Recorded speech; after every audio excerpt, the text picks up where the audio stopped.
What we do here is go back.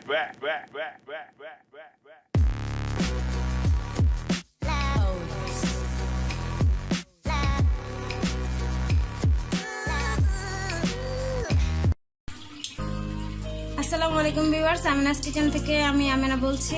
আজকে আমি লাউ চিংড়ি রান্না করছি আর সেই রেসিপিটি আপনাদের সাথে শেয়ার করব ভিউয়ার্স।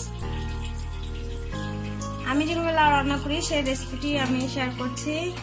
চলুন ভিউয়ার্স দেখে নিন আমি কিভাবে লাউ চিংড়ি রান্না করি, আমার রেসিপিটি দেখে নিন। লাউ রান্নার জন্য আমি এখানে লাউ নিয়েছি। লাউ আমি পাতলা পাতলা করে কেটে নিয়েছি।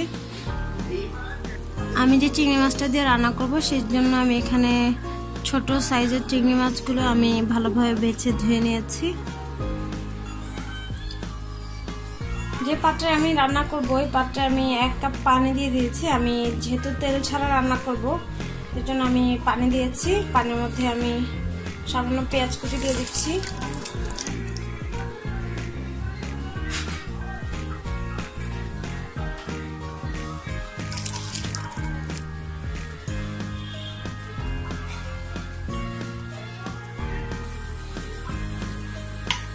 চিংড়ি মাছটা যেটা রেখেছিলাম মাছটাকে আমি দিয়ে দিচ্ছি।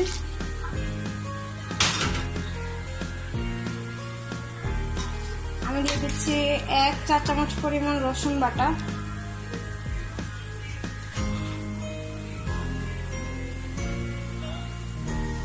লবণ দিয়ে দিচ্ছি স্বাদ মতন,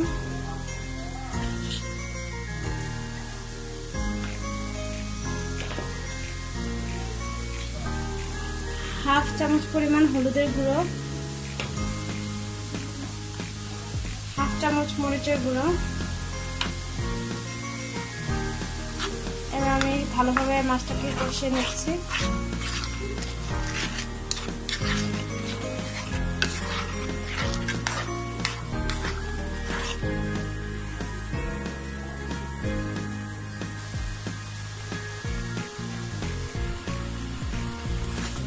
আমি মাছটাকে ভালোভাবে কষিয়ে নিয়েছি। আমার মাছটা হয়ে গেছে।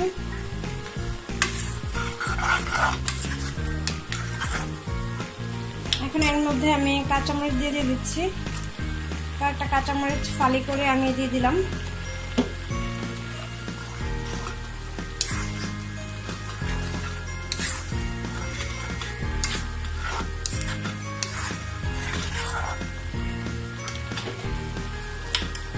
এখন আমি এর মধ্যে লাউটা দিয়ে দিচ্ছি, যে লাউটা আমি কেটে রেখেছিলাম।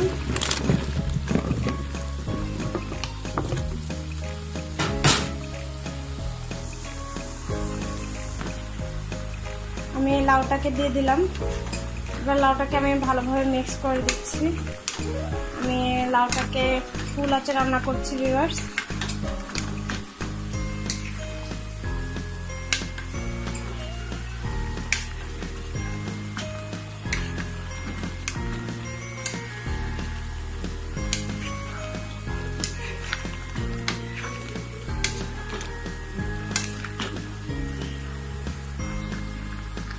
আমি লাউটাকে মিক্স করে নিয়েছি। এরপর যে আমি চুলার আঁচটাকে বাড়িয়ে দিয়েছি। লাউটাকে আমি ফুল আঁচে দিয়ে ঢেকে দিচ্ছি। লাউর মধ্যে যে পানিটা আসবে ওই পানিটা আসা পর্যন্ত আমি অপেক্ষা করছি। আমি ঢাকনাটা উঠিয়ে একটু নেড়ে চেড়ে দিচ্ছি।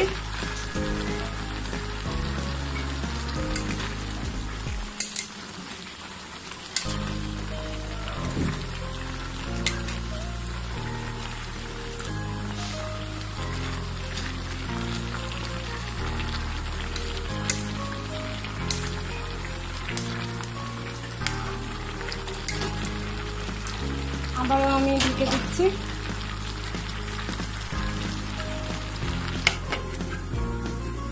আমার লাউটা কষানো হয়ে গেছে। আমি এখন ঝোল দিয়ে দিচ্ছি। লাউ থেকে পানি চলে আসছে, আমি আরো একটু সামান্য ঝোল দিয়ে দিচ্ছি। আমি যতটুকু ঝোল পছন্দ করি আমি ওই পরিমাণে ঝোলটা দিয়ে নিয়েছি। এবার আমি চুলার আঁচটা বাড়িয়ে লাউটাকে রান্না করে নিচ্ছি।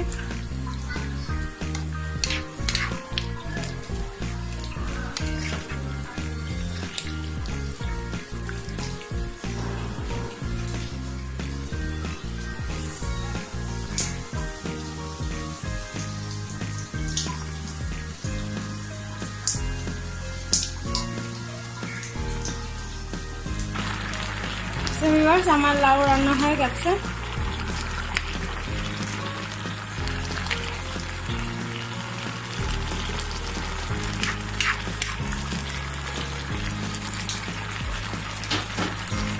এখন আমি নামানোর আগে ধনিয়া পাতা কুচি দিয়ে দিচ্ছি।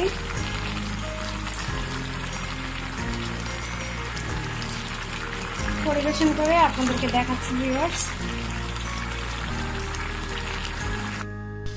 সো ভিউয়ার্স, হয়ে গেল আমার লাউ চিংড়ি রেসিপি। আমি যেভাবে লাউ চিংড়ি রান্না করি সেই রেসিপিটি আপনাদের সাথে শেয়ার করলাম। আশা করি আপনাদের ভালো লাগবে। আর আমার রেসিপিটি যদি ভালো লেগে থাকে তাহলে অবশ্যই লাইক কমেন্ট শেয়ার করবেন। আর যারা এখনো আমার চ্যানেলটি সাবস্ক্রাইব করেনি ভিউয়ার্স, করে ফেলবেন। সো ভিউয়ার্স, আবারও আসবো নতুন কোনো রেসিপি নিয়ে। সেই পর্যন্ত ভালো থাকবেন। আসসালামু আলাইকুম।